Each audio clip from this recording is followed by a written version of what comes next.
Եվ ես էլ առհասարակ կարծում եմ, որ այս կռիվը ի սկզբանե չպետք է սկսվեր։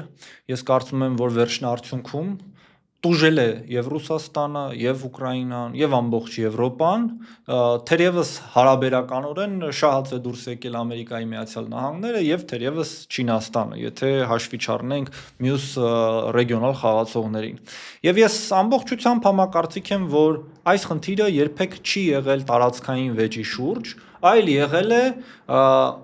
պետության անվտանգության շուրջ, եւ Ռուսաստանը իր անվտանգությանը վերաբերվում է ճիշտ նույնպես նույն սկզբունքներով, ինչպես Ամերիկայի Միացյալ Նահանգները։ Այսօր մենք տեսնում ենք ԱՄՆ Վենեսուելա լարվածություն, տասնյակ տարիներ առաջ տեսել ենք ԱՄՆ Կուբա լարվածություն, եւ այդ լարվածության հենքը նրանում է, որ երբ պետությանը շրջապատում են իր նկատմամբ թշնամաբար տրամադրված պետություններ, որոնք զինվում են իր գլոբալ խաղացող հակառակորդների կողմից, դա իրենից վտանգ է ներկայացնում։ Եվ հիմա տեսեք, փաստորեն իմ օպոնենտն ասում է, որ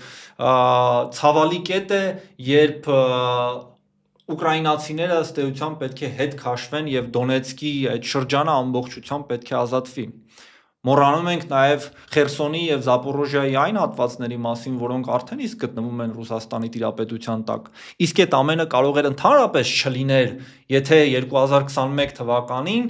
գլոբալ արևմուտքը գնար համաձայնության Ռուսաստանի հետ, այսպես կոչված անվտանգային երաշխիքների մասով, եւ ընդուներ, որ Ուկրաինան չի դառնալու ՆԱՏՕ-ի անդամ, ինչը վերջնարդյունքում ընդունվեց, եւ դրանից հետո մենք չէինք քննարկի որևէ տերիտորիալ հարցեր, որովհետեւ Ռուսաստանը երբևէ մինչ այդ պաշտոնական պահանջ Զապորոժիայի Խերսոնի վերաբերյալ չի ներկայացրել։ Եվ ավելին Դոնեցկի մասով հիմնական գաղափարը եղել է, որ Ուկրաինայի կազմում Դոնեցկը պետք է ունենա որոշակի այնպիսի իրավունքներ, որոնք սպառնալիք չլինեն այնտեղի ռուս կամ ռուսախոս ժողովրդի համար։